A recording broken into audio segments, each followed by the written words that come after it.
حتى أهل البدع والأهواء، أهل البدع العقائدية وأهل البدع السياسية.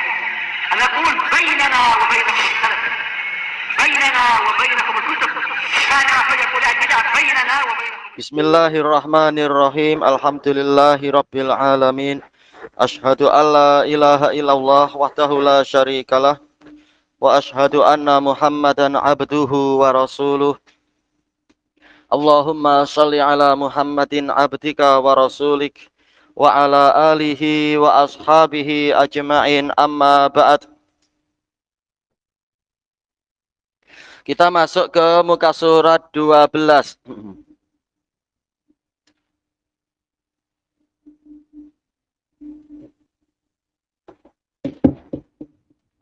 Tayyib.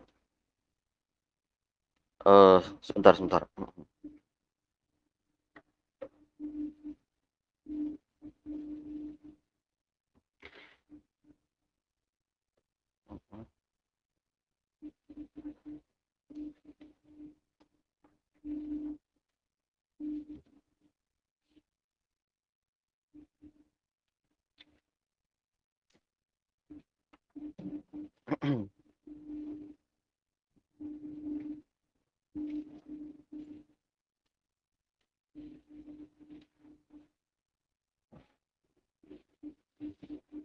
Tayyib.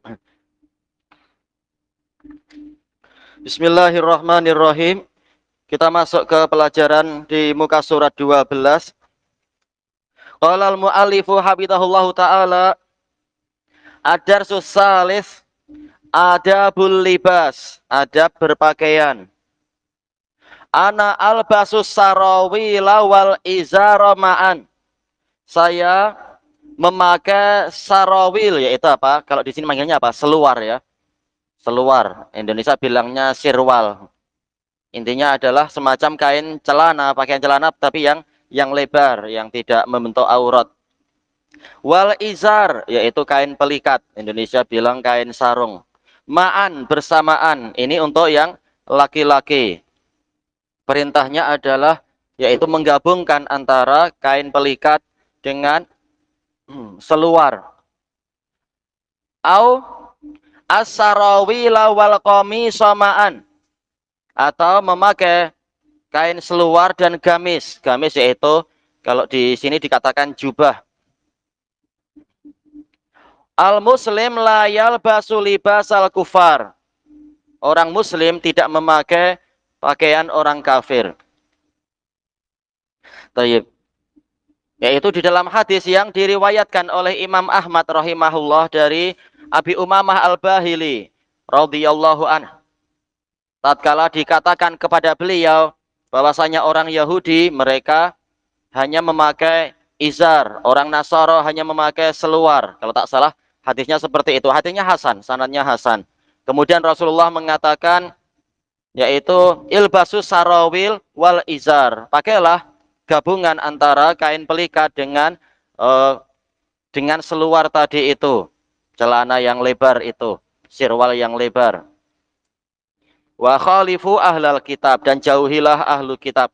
Jadi yang disyariatkan adalah itu, agar tidak menyerupai orang kafir, maka menggabungkan antara kain pelikat dengan seluar.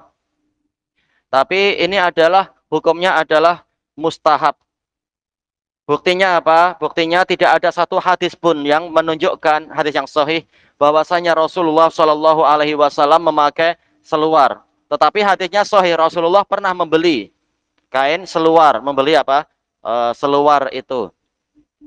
Yang kata para ulama, jelas kemungkinan besar beliau membeli adalah untuk memakainya. Sementara kalau masalah izar banyak sekali dalilnya. Rasulullah memakai izar, memakai kain pelikat. Dan itu adalah lebih menutup aurat, kain pelikat itu. Tidak membentuk badan dan semacamnya. Nah, dalil-dalil tentang izar ini banyak, mutawatir. Kalau seluar yang sahih hanya satu. Makanya yang lebih diutamakan adalah izarnya itu. Tetapi kalaupun misalkan kita sedang tidak ada izar, tidak ada apa itu kain pelikat, tidak ada kain sarung, mungkin sedang dicuci atau yang semacam itu, apakah berarti haram untuk keluar rumah misalkan? Tidak mengapa, yang penting kita pakai gamis, pakai jubah itu, pakai pakaian yang panjang, bukan pendek-pendek. Makanya difatwakan oleh Syekhul Islam Ibnu Taimiyah dalam Majmu'ul Fatawa, pakai izar dan pakai gamis, atau pakai izar dan pakai seluar,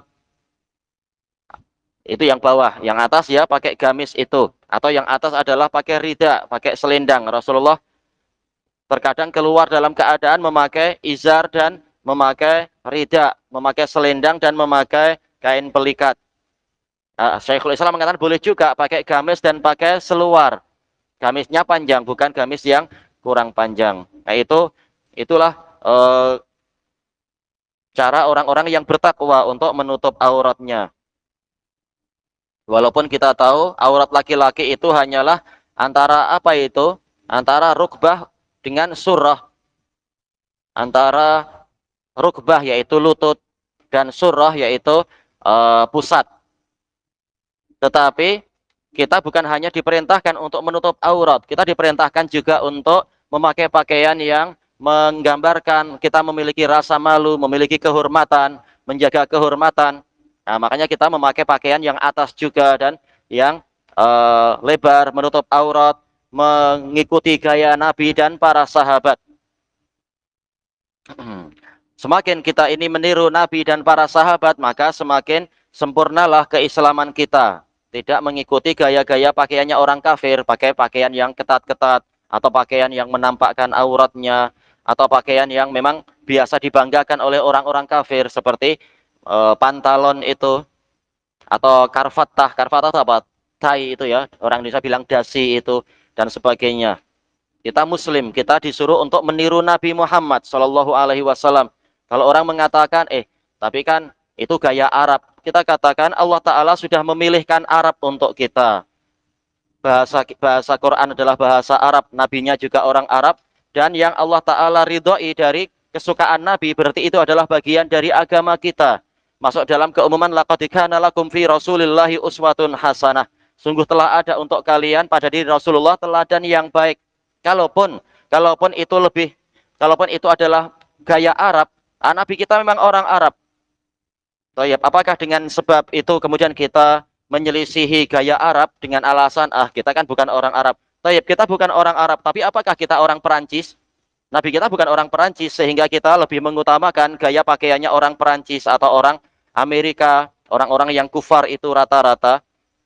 Allah sudah memilihkan untuk kita Nabi dari orang Arab, maka itulah yang terbaik. Makanya Syekhul Islam dalam Iqtida' Shiratal Mustaqim mengatakan tidak akan sempurna keberagamaan kita sehingga kita meniru Nabi dan para khulafaur rasyidin serta as-sabiqunal awwalun minal muhajirin wal ansar. Dan mereka semua adalah orang Arab. Dan Allah memilih mereka bukan semata-mata masalah fanatisme Arab, tetapi itu lebih baik. Ya, apa baiknya orang-orang kafir barat itu ataupun kafir timur dibandingkan dengan tradisi Arab yang telah diridhoi oleh Allah Ta'ala dan Rasul-Nya. Sekarang kita masuk ke pertanyaannya, at-taqwim. As-soalul awal, hal talbasus sarawila wa tatrukul izar. Siapa yang menerjemah ya?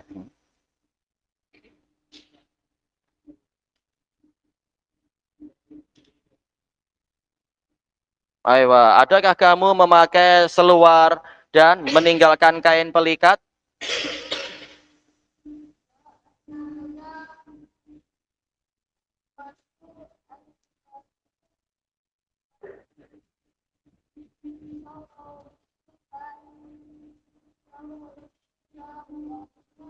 Wah,